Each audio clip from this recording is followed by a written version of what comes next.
All right. So just so FYI, I'm recording this. I'm recording it um, for people who aren't in the class. So, surprise! We're not doing critiques of your work today. We're going to start them tomorrow. So you'll get your pie and treats tomorrow when we start the critique. Because quite honestly, okay, I think I'm back recording. All right. So. All right, at this time, freshmen need to Just all right. So let me get back to this. So because it's a half day today, I thought it would be a perfect time to talk to you guys about what we're doing after this, which is we're getting into your SI. So the first step in getting to the SI is creating a template to showcase to the class and to me to help us get started. Like, what is your general idea? The reason I'm presenting this to you today, and then you guys we're critiquing the non-objective works tomorrow and Wednesday. You will have Thursday and Friday in class to work on these slide presentations. We're going to look at these. We're going to present again on Monday of next week, okay? So I'm telling you this now. I'm giving you all this information now because you guys need time to think.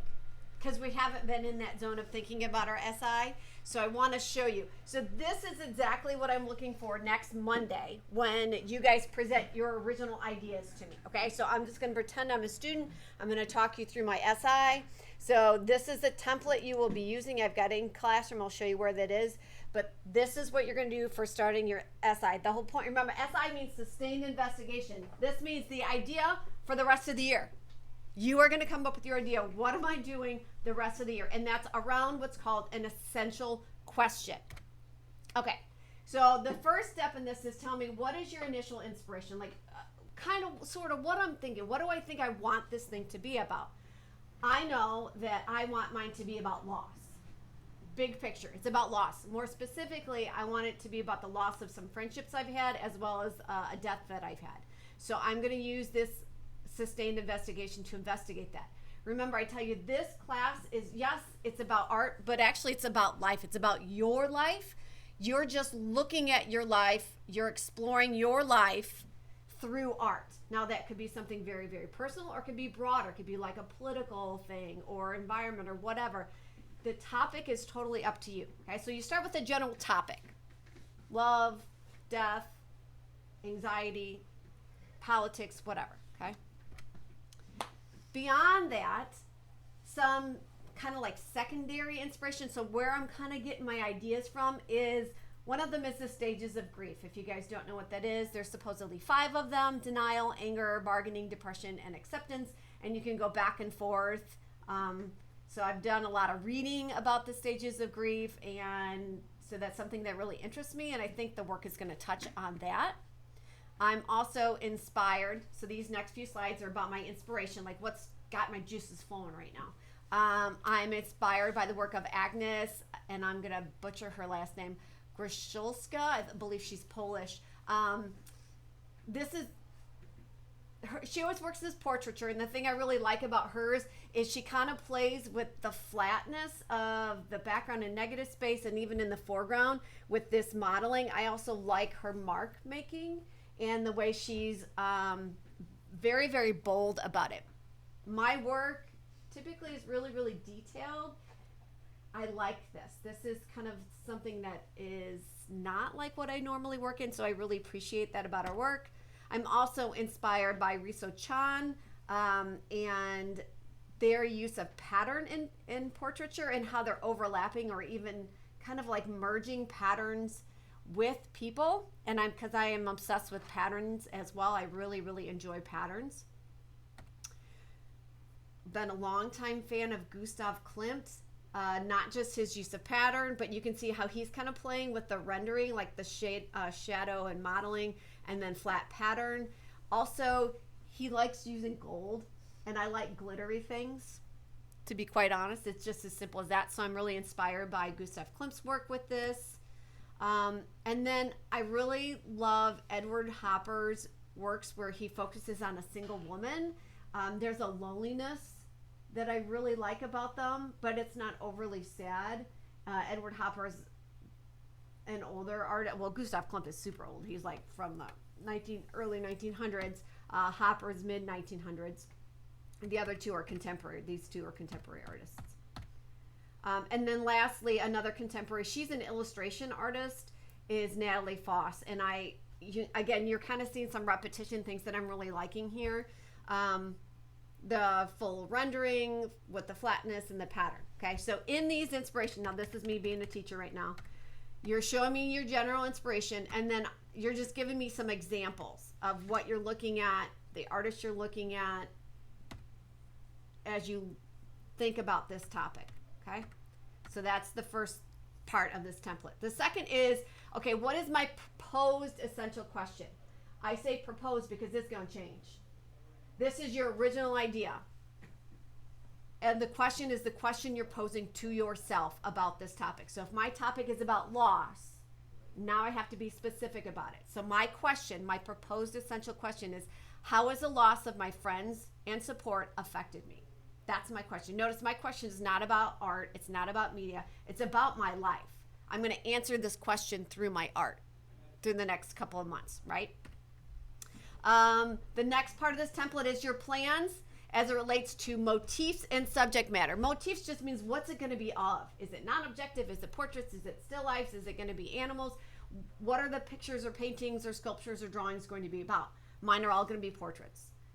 Some of them are going to be portraits of women that I know in my life. So I'm going to ask women to submit photos, I think. But I'm also going to do some self-portraits as well. So it's going to be about a half split, I think, right now. About half people submitting photographs and me doing self-portraits. And notice they're all going to be pictures of women. They're going to be women because I'm going to touch on sisterhood, I think, as well. Alone and what they look like, how they act when they are alone. Plans part B is your media and technique. Again, guys, these might be fluid. They're going to change over time. This is just, where do I think? We got to start somewhere. So let's start thinking about these. So I think I want to do something with the wood and layering because I like optical illusions. I like that there's some depth there, but it's not. So it's kind of working with the rendered versus flat color. You know, it's kind of that complex optical illusion. Because I love Gustav Klimt and I love gold, and I'm just going to make myself happy since I'm dealing with loss. I'm going to use things that are pretty and things that I enjoy, and I really love gold leaf. So I'm going to try to incorporate some gold leaf as well. I'm also going to use pattern papers. I'm going to use some that are actually purchased, and I'm also going to try making my own, like almost using that as therapy too, like the brushwork in making these papers and how I can incorporate those into the portraits and self-portraits. And then I'm also going to use acrylic paint. That's going to be the primary media, and I'm going to use it both in the foreground, like in the face, and then also like in the negative space and in any pattern work that I do. So beyond wood and gold leaf, it's primarily going to be acrylic. Okay, so I talked about my media. Slide number 4 is the challenges. So what is the biggest challenge or the thing that I'm concerned about or worried about? Number 1 is if these are all portraits of myself, who the heck cares? Like, I'm really nervous about doing a series of self-portraits. Yes, it's going to be personal, but are other people going to relate because it's likenesses of me? I'm also a little concerned with, am I going to get bored with looking at myself for the next few months? So those are some concerns and worries that I have with this. And then your final thing here is, what other secondary questions or thoughts do you have within this big umbrella? Because loss and the idea of how does loss affect me, that's really big. So what are some of those secondary questions under there? So some of the other things I'm going to kind of look at is, can I be happy when I'm alone? You know, now that I've lost these friendships, I've lost this friend, can I still find joy in life without them? Who am I without that support system? Am I a different person than I thought I was? And what are my stages of grief? You know, if we know that grief is supposed to be these 5, is there other steps that were personal to me beyond the basic denial, anger, depression, bargaining, and acceptance? Okay, so that's it. So that's what you're going to present to me on Monday. It's only 5 slides. However, like in the template, it's 5 slides. So if you look at this template, So it's just 1, 2, 3. Well, I should say 6 because there's 2 parts to part 3, 4, and 5. Notice all these say add extra slides, and that's what I did. So the slides where I felt like I had to give you more, like my inspiration, I gave you like 6 slides of inspiration. These are the things that I'm looking. And guys, this should be muddled. It should not be clear. Mine is way clear because I'll be honest, I've been working through my SI since this summer. I started it in the summer, so I have the benefit of kind of looking backward.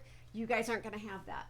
So it is perfectly fine if you come in on Monday when we present these next week and this is kind of all over the place. That's to be expected. I just got to get you start to think about what you want to do. Okay? So I'm going to show you again.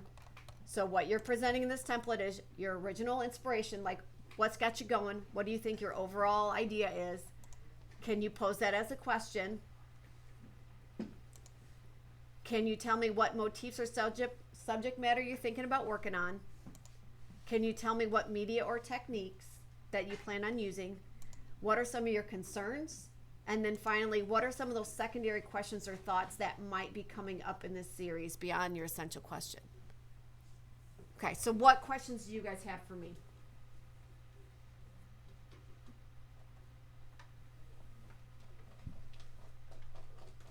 Nobody has any questions?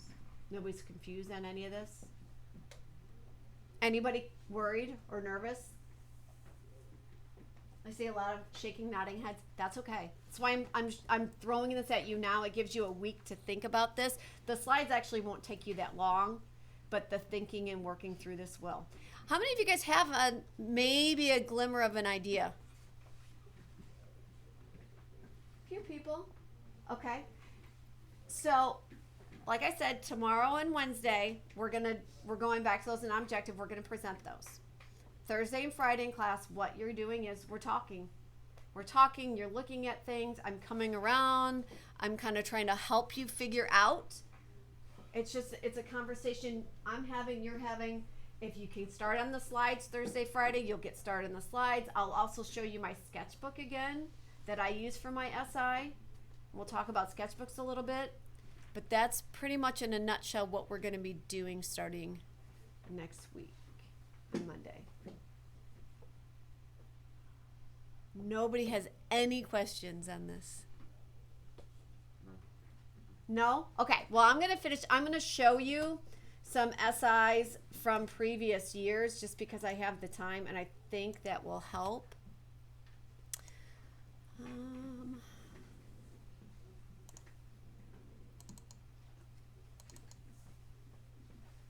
Okay, so this is a 3D student. So this was Emma Lutz's. You will have to take lots of process images. So, not Emma Lutz, Emma Watts, sorry. So Emma Watts was a theater kid. Like she was big into theater and drama. She did all the plays and she loved storytelling. So she was really unsure. This was her first piece. I want to show you that. This was her first piece. Maybe if it'll open.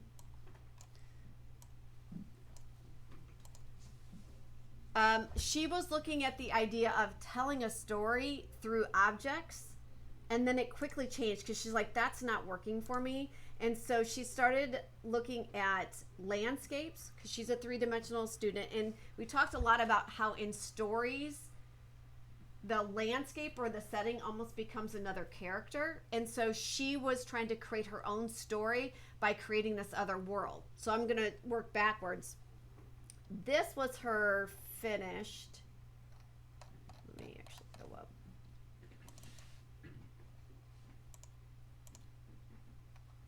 Let's see if I can find the full one. Okay. This was her finished piece, top down.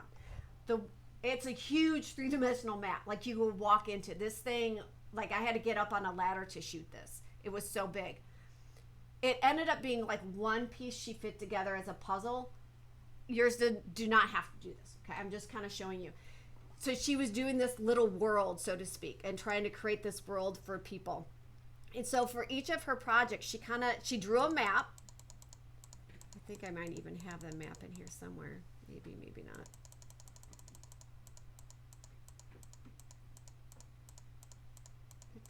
No, I don't have the map.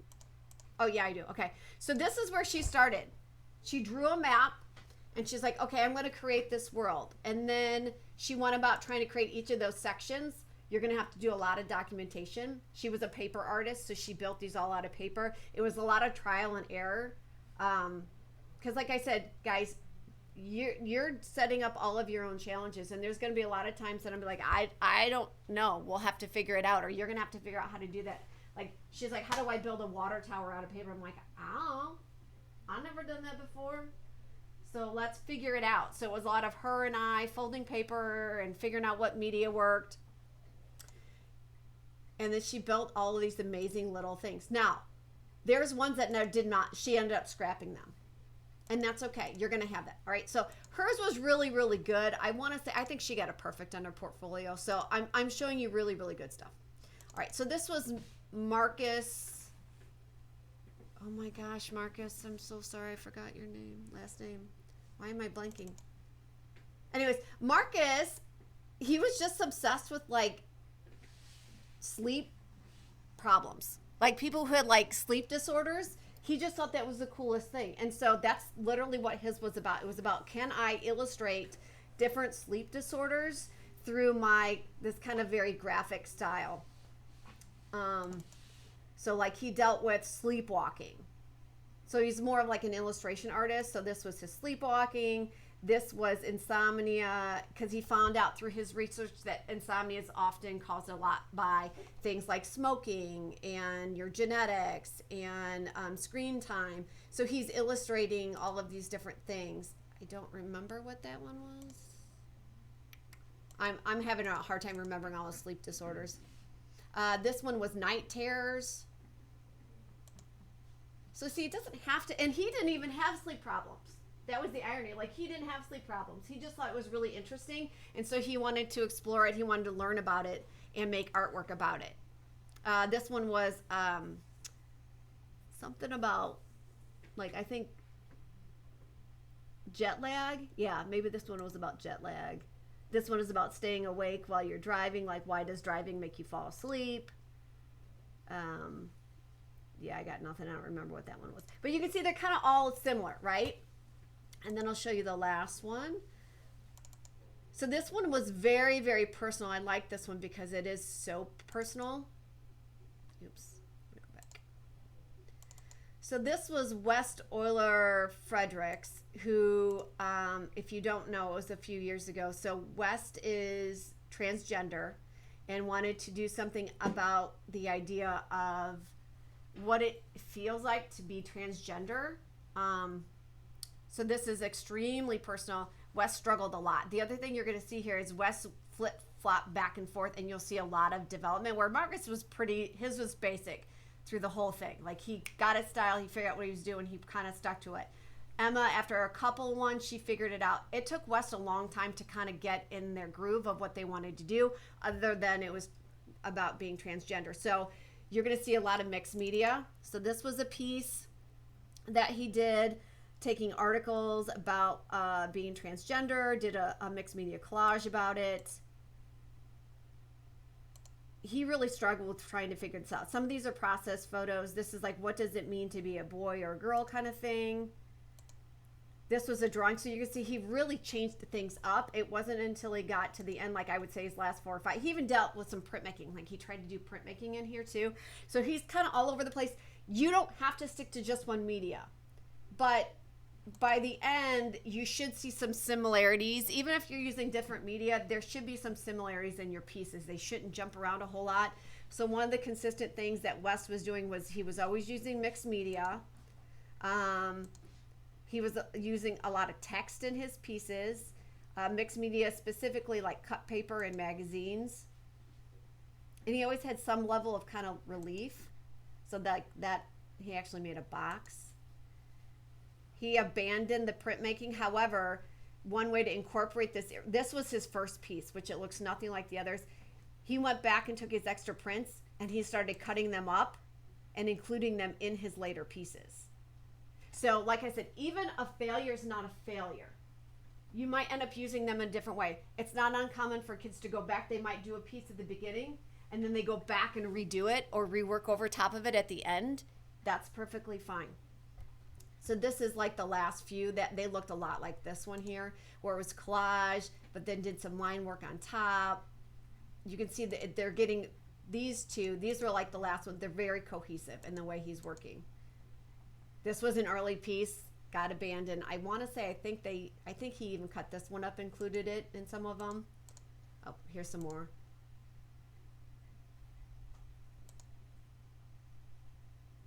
So you can get really personal if you want to get really personal, but you don't have to. This was an earlier piece. I want to say it took West a long time. It took West probably a good 2 or 3 months to figure out what they were doing, maybe even longer. And that's part of the process for some people. Those are other ones. Those are other projects, right? That's part of the process. So those of you guys who are freaking out, just know that that's normal, okay? Now questions. If you're a 2D artist, you don't need to worry, am I a drawing or a design student yet? We gotta make sure if you're gonna be working flat, you gotta stay flat. If you're gonna work 3D, you gotta, this is it. Now you can't change. Whatever you come up with on Monday, if you say you're gonna be a flat artist, you're stuck being flat.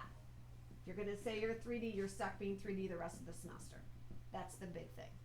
And I don't think anybody is confused on that. I think everybody pretty much knows where they are.